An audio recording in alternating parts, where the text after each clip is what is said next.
قوم عاد ایک قدیم اور طاقتور قوم تھی جس کا ذکر قرآن مجید میں متعدد مقامات پر آیا ہے۔ یہ قوم حضرت نوح علیہ السلام کے بعد وجود میں آئی اور اپنی جسمانی طاقت، شان و شوکت اور بلند و بالا عمارتوں کی وجہ سے مشہور تھی، مگر غرور اور نافرمانی کے باعث اللہ کے عذاب کا شکار ہوئی۔ قوم عاد کا مقام۔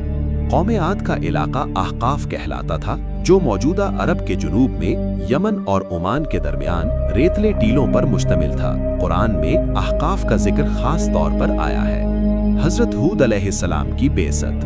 اللہ تعالیٰ نے قوم عاد کی ہدایت کے لیے حضرت ہود علیہ السلام کو نبی بنا کر بھیجا۔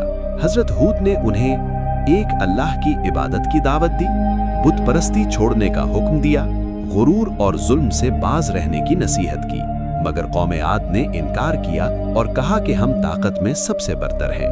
قوم عاد کی برائیاں: تکبر اور غرور، بت پرستی، نبی کی نافرمانی، ظلم و سرکشی، اللہ کی نعمتوں کی ناشکری، اللہ کا عذاب۔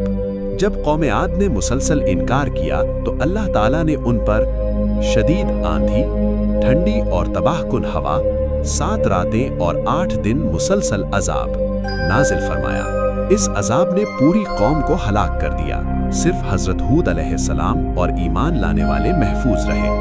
قرآن مجید میں ذکر قوم عاد کا ذکر ان صورتوں میں ملتا ہے: سورۃ الاعراف، سورۃ الہود، سورۃ الفجر، سورۃ الاحقاف، سورۃ الحاقہ۔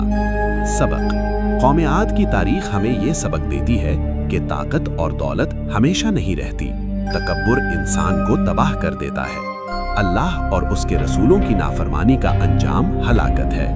ایسی ہی انفارمیٹیو ویڈیو حاصل کرنے کے لیے ہمارے چینل کو سبسکرائب کریں اور اردو تاریخ سے جڑے رہیں۔